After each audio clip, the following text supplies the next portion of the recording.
চলচ্চিত্র অভিনেত্রী জাহরা মিতু এবার আলোচনায় এসেছেন সাবেক সেতু মন্ত্রীকে নিয়ে ঘুম পাড়ানি মাসি পিসির খবরে।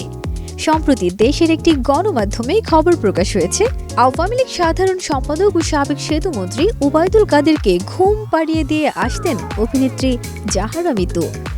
এমন শিরোনামে খবর প্রকাশ হওয়ায় বিষয়টি নিয়ে চটেছেন এই অভিনেত্রী। সোশ্যাল মিডিয়া ফেসবুক ভেরিফাইড পেজে দীর্ঘ একটি স্ট্যাটাসে এর প্রতিক্রিয়া জানিয়েছেন জাহরা মিতু। মঙ্গলবার একটি পোস্টে এই অভিনেত্রী লিখেছেন, ডিজিটাল যুগে সবকিছু রেকর্ড থাকে।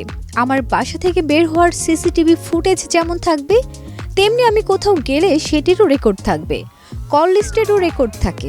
এইসব বুঝে শুনে নিউজ করতে হয়। তিনি আরও লিখেছেন, দেশের সর্বোচ্চ একজন মন্ত্রীকে মন্ত্রীপাড়ায় প্রতিদিন ঘুম পাড়ানো নিউজ কোনো মেয়াদ উত্তীর্ণ সবজি সেবনের ফলেই দেখা যায়।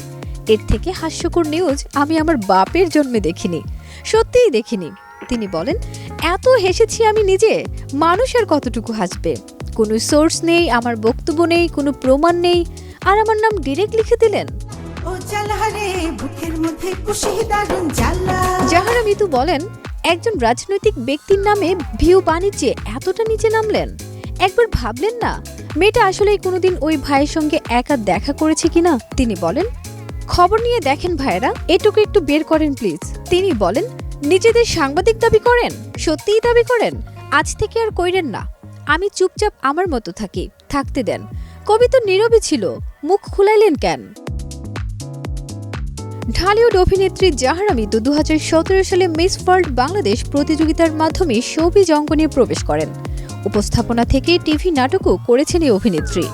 কয়েকটি সিনেমায় অভিনয় করলেও আলোচনায় উঠে আসেন ঢালিউড অভিনেতা শাকিব খানের সঙ্গে আগুন এবং টলিউড অভিনেতা দেবের সঙ্গে কমান্ডোতে স্ক্রিন শেয়ার করে। ফারজানা নিকিতা, দেশ রূপান্তর।